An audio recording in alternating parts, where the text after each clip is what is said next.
NeonPlat2, the sequel to the simple game of which we just clear platforms by walking across them, turning them from white to blue. This was a very simple formula, and a fun one too.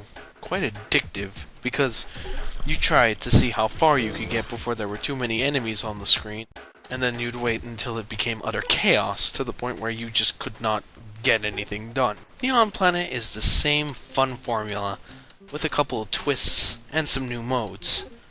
Right now you're seeing footage of the classic mode, in which it's the same old Neon Plat we all know and love.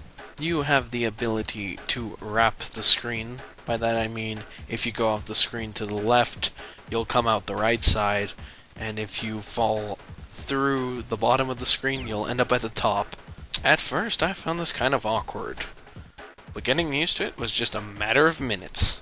The gameplay is your typical platformer, only taking place on one screen, and you start with some infinite jump, and a few lives, and some things along those lines, start off equipment for your long travails of turning the white floors into blue floors, and watching them shatter beneath your feet. I have not once played the original game, and I'm not sure if it had the same controls, but okay, let me put it to you like this. Usually when I play indie games, I assume that Z is the jump key and X is the attack key.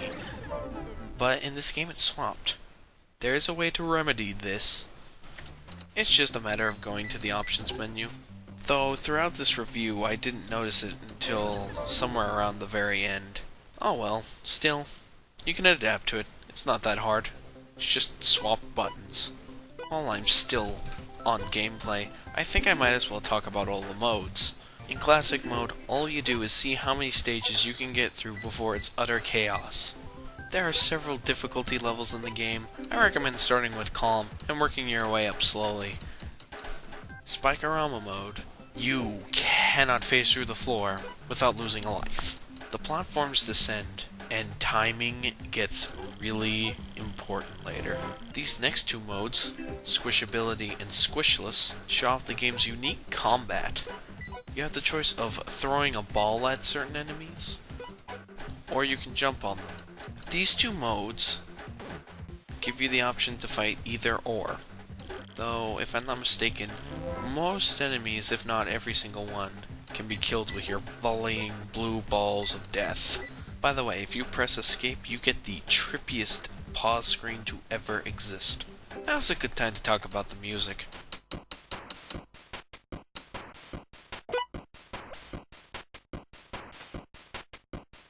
I gotta say, the soundtrack gets a high score. None of these songs, not even the menu song, gets boring to me. I just sat there at the menu a couple times just listening to the song. Sound effects? I thought they would get annoying, but they don't. You also have this voice that indicates how many levels you are away from a boss, whether you're on your last life, and other useful pieces of information. Collectathon mode is probably my favorite mode in the entire game. You don't just go and kill enemies, you see how many pickups you can get before it becomes too stressful to continue. Speaking of pickups, there's many in the game. One speeds you alone up, one slows everything else down, one throws a bunch of balls everywhere. It is insane how many power-ups are in this game. I can't even list them all. I spent quite some time playing this game, and I was about to learn the significance of this robotic voice thing by level 5. Every 5 levels you get a boss. You don't actually have to technically fight the boss. All you really have to do is just get rid of the white floors as usual. The boss is entirely optional, though I recommend it because they can kind of get in your way. Other than losing a life, there really is no other ill side effects from getting hit. Mutant Storm. Well, it's pretty much the exact opposite of Collectathon. You get less power-ups and more enemies. I really like endurance rounds like this. It gets intense pretty quick. Boss-tastic. Well, this is a boss endurance round. The minute you complete round 1, you're on to the boss level. There's quite a few bosses in the game, lots of them quite unique. The last mode of them all is dodgeball.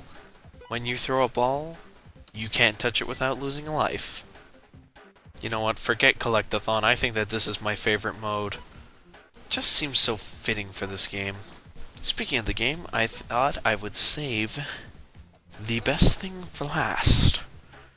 This of course belongs to the graphics. They are neon and amazing looking. I think they are remixed sprites from the original game. Whether or not that's true, it looks really cool. The backgrounds change when you use certain power-ups. You can have multiple meters surrounding you, and they're all different colors. Much like Tasty Static, you play this game for the gameplay and the graphics. In this case, it's more the gameplay for me. By the way, if you're looking for the options menu, you just press tab, and you click on the button you want to change and then the corresponding key. I do not know if this game has gamepad support, but if it doesn't, there's Joy-to-Key for that. When, or if ever, you want to quit the game, you get this screen right here, saying that this game is in fact free, and it was made completely for fun. The developer asks for players' feedback, and well, here's my feedback.